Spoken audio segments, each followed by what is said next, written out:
Our theme today is what does the Bible say about birthdays and Christmas?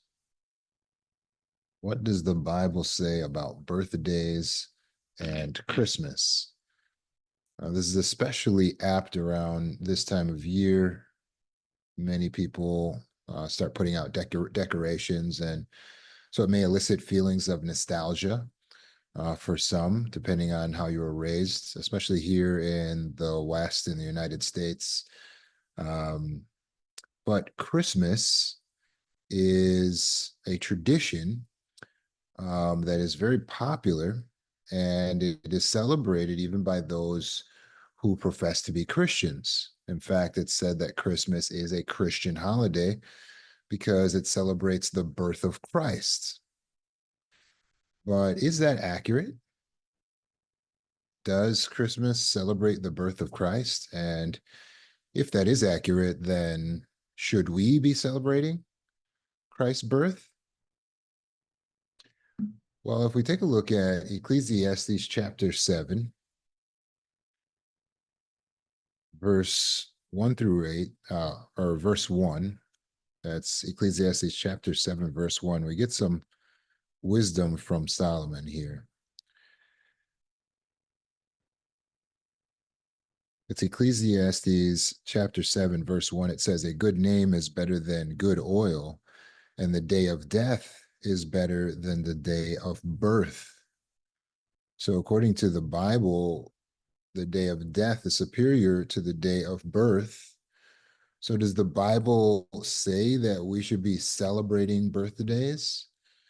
Well, the Bible mentions birthdays two times, and we'll take a look at those two examples, and then you can conclude for yourself if the Bible is guiding us as true worshipers to celebrate birthdays or otherwise.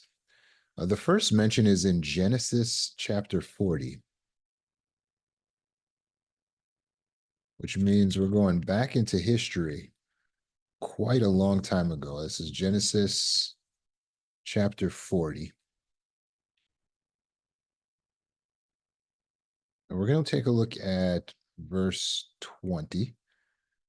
It says, now the third day was Pharaoh's birthday. So Pharaoh being the king in Egypt. It says, now the third day was Pharaoh's birthday, and he made a feast for all his servants. And he brought out both the chief cupbearer and the chief baker in the presence of his servants. And he returned the chief cupbearer to his post of the cupbearer, and he continued to hand the cup of Pharaoh. But he hanged the chief baker just as Joseph had interpreted to him.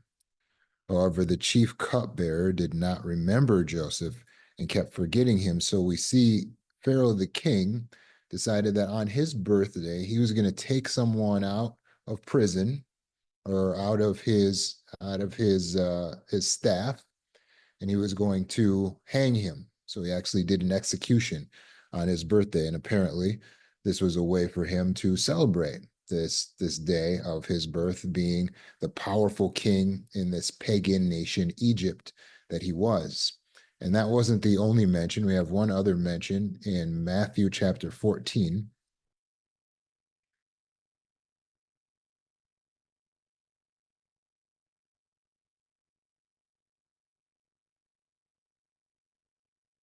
Matthew chapter 14, and we're looking at verse 6, and we'll start there.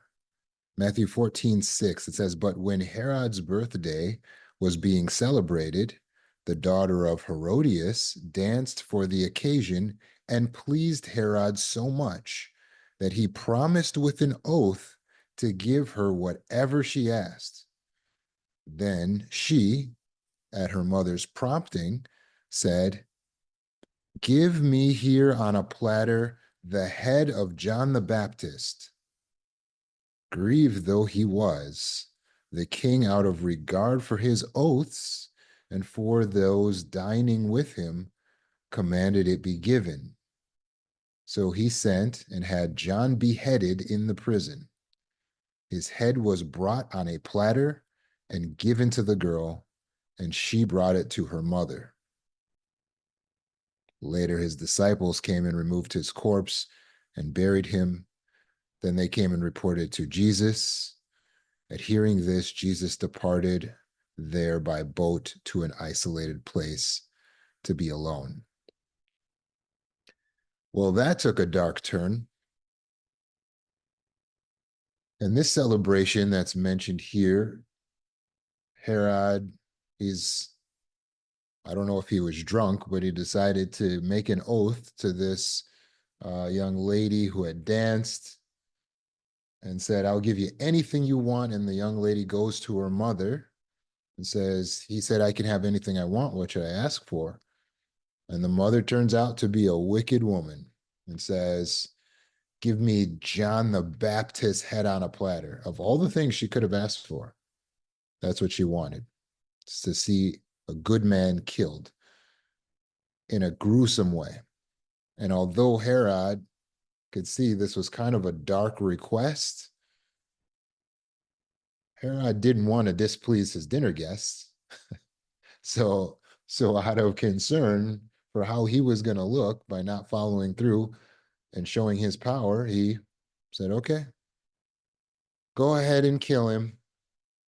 And they killed John the Baptist. I just want to make sure it's clear. This is a good man who did nothing wrong, who was a worshiper of God, nonetheless.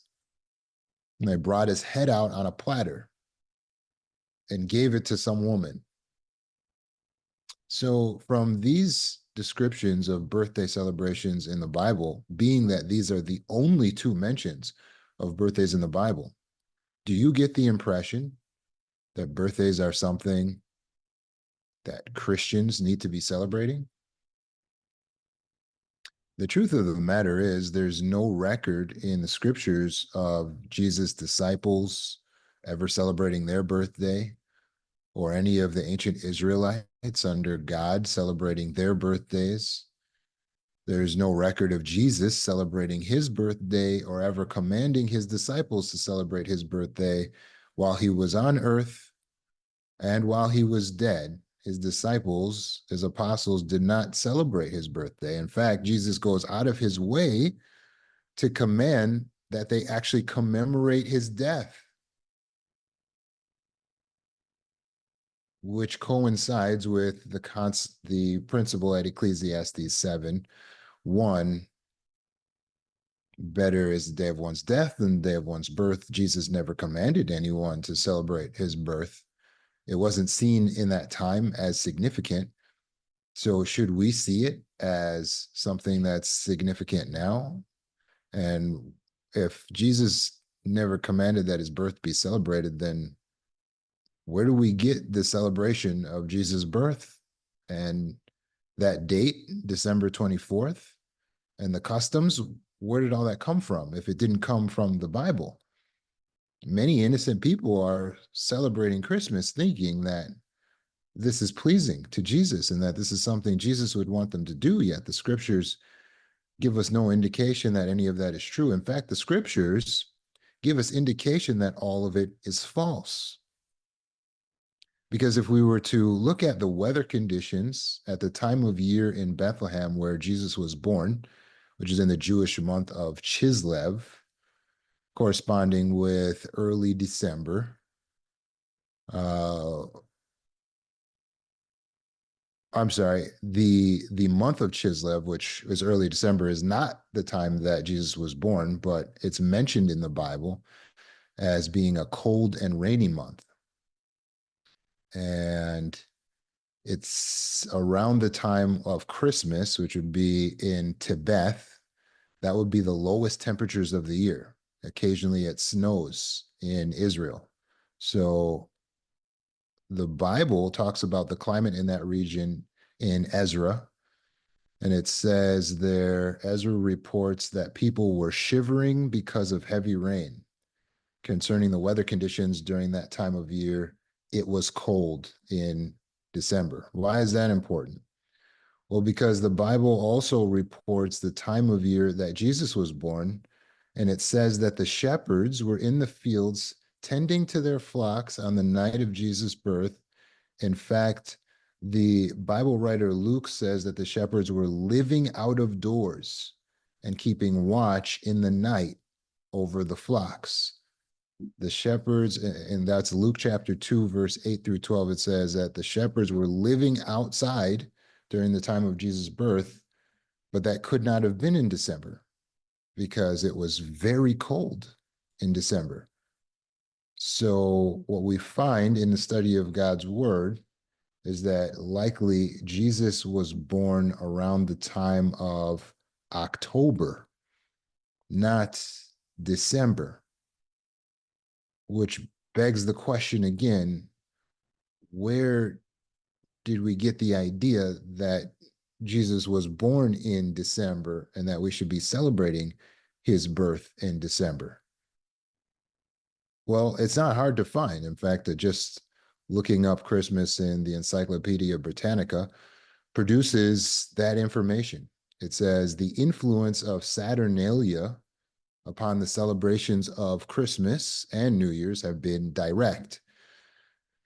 Saturnalia is a pagan festival. It says the fact that Christmas was celebrated on the birthday of the unconquered sun gave the season a solar background connected to the calends of January 1st, when houses were decorated with greenery and lights, and presents were given to the children and poor.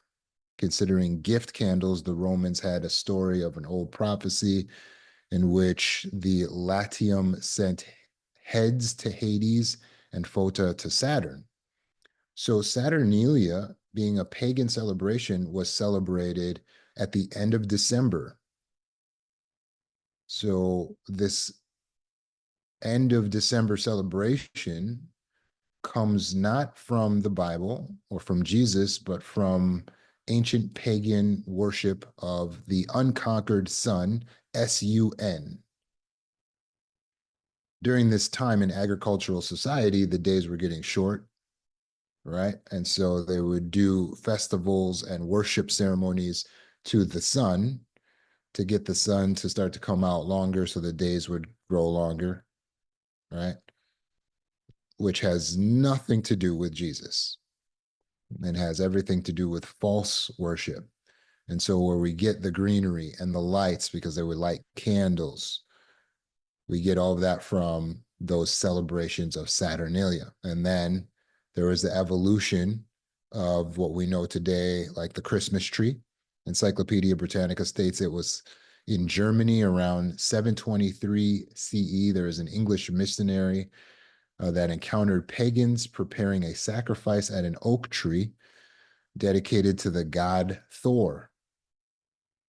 And Boniface took an axe to the tree, struck it down, and then proclaimed to the pagans that the nearby evergreen was their holy tree. So, meant to represent the Garden of Eden, these evergreen trees were hung with apples and displayed in homes on December 24th, the religious feast day of Adam and Eve.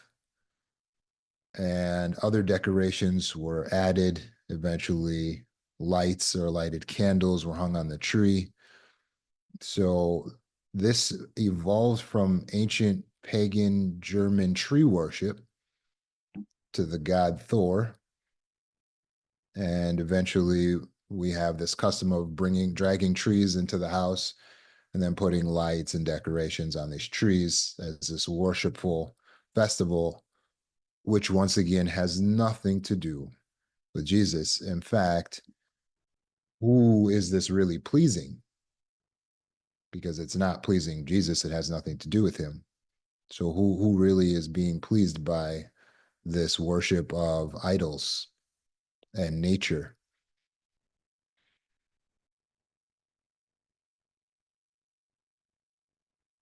Well, we have some clues given to us in the scriptures. If we go to Matthew chapter 2, we have the story of Jesus' birth, Matthew chapter 2, and something very mysterious started to happen.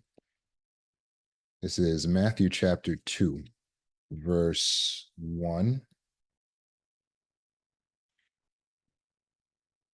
It says, after Jesus had been born in Bethlehem of Judah, of Judea, in the days of Herod the king, look, astrologers from the east came to Jerusalem, saying, where is the one born king of the Jews? For we saw his star when we were in the east, and we have come to do obeisance to him. At hearing this, King Herod was agitated, and all Jerusalem with him. On gathering together all the chief priests and scribes of the people, he inquired of them where the Christ was to be born. They said to him, in Bethlehem of Judea. For this is how it has been written through the prophets, through the prophet. And you, O Bethlehem, of the land of Judah, are by no means the most insignificant city among the governors of Judah, for out of you will come a governing one who will shepherd my people Israel.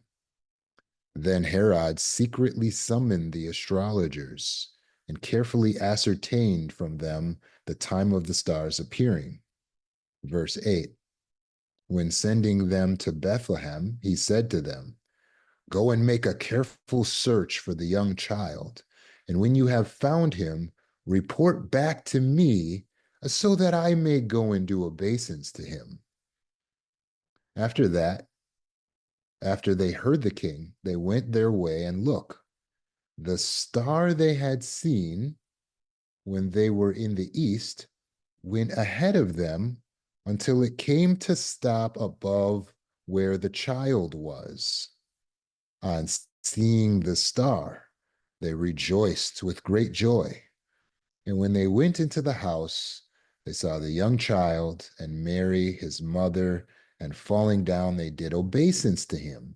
And they opened their treasures and presented him with gifts of gold and frankincense and myrrh. However, because they were given divine warning in a dream not to return to Herod, they departed for their country by another way. After they had departed, look, Yahweh's angel appeared to Joseph in a dream, saying, get up, take the young child and his mother, and flee to Egypt, and stay there until I give you word. For Herod is about to search for the young child and kill him. So Joseph got up by night, took along the young child and the child's mother, and went to Egypt. He stayed there until the death of Herod. This fulfilled what is spoken by Yahweh through his prophet, out of Egypt I called my son. Then Herod, seeing he had been outwitted by the astrologers, flew into a great rage, and he sent out and had all the boys in Bethlehem and in all its districts killed from 2 years of age and under, according to the time that he carefully ascertained from the astrologers. Can you imagine this?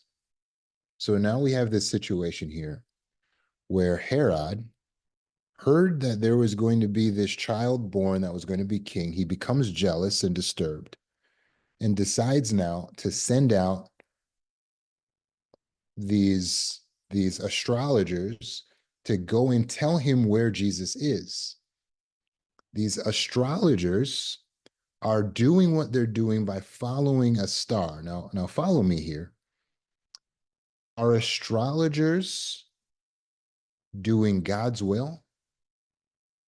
We know that astrology in the scriptures is linked to spiritism. So these astrologers do not have God's blessing or approval. So who are they being led by? Well, according to the scripture, they were led to Herod by the star. They were led to this area by a star. And then when Herod said, go find the boy, the star went ahead of them as if it was helping them and goes above where the boy is, where Jesus is born. So if astrologers don't have God's approval, then who's leading these astrologers? It wouldn't be God. putting this star there to lead the astrologers because God doesn't work with astrologers. What's more is that the astrologers are being sent by Herod, who wants to kill Jesus. So God wouldn't lead the would-be informants to an assassin, to Jesus. So who is putting the star there? Well, doesn't the Bible say about Satan that he can transform himself into an angel of light?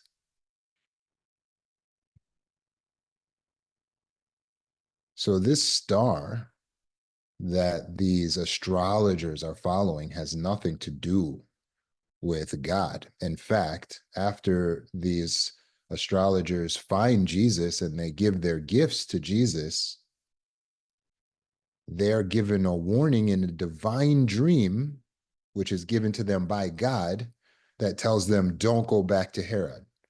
And they listened to that dream and they left and went back to their home country.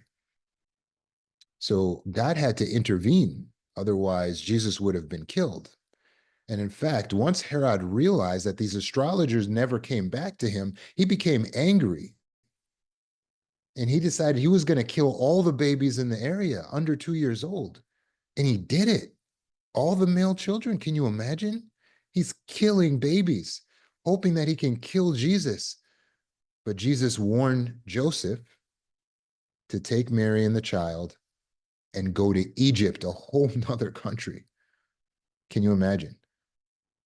And he listened and they were safe. Herod went on a rampage. So that star that's become a part of the Christmas tradition that you're now putting upon the tree that's dedicated to pagan tree worship is representative of what? Satan?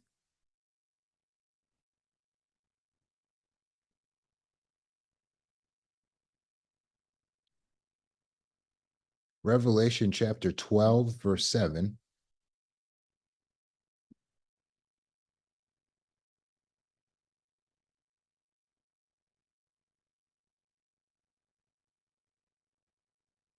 Revelation chapter 12 says, a war broke out in heaven.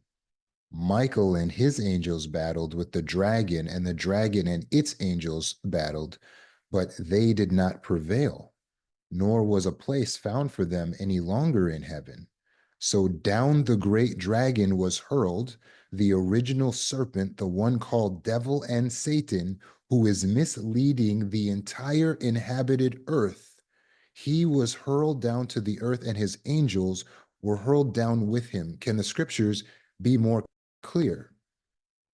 Satan is here on earth. His demons are here on earth. They are doing what? Misleading the entire inhabited earth. Misleading them is tricking them. What is he tricking people into doing? Worshiping him. False religion, false Christianity, the celebrations of Christmas come from pagan celebrations, the worship of false deities, the worship of the unconquered sun, of the god Saturn. And he has people still doing it. He gives it a different name. He is misleading the entire inhabited earth. So that should tell us, as true Christians, when we see everyone doing something, it's time for us to pause and ask questions. Because this world is not lent toward doing God's will. This world is lent toward doing the will of Satan.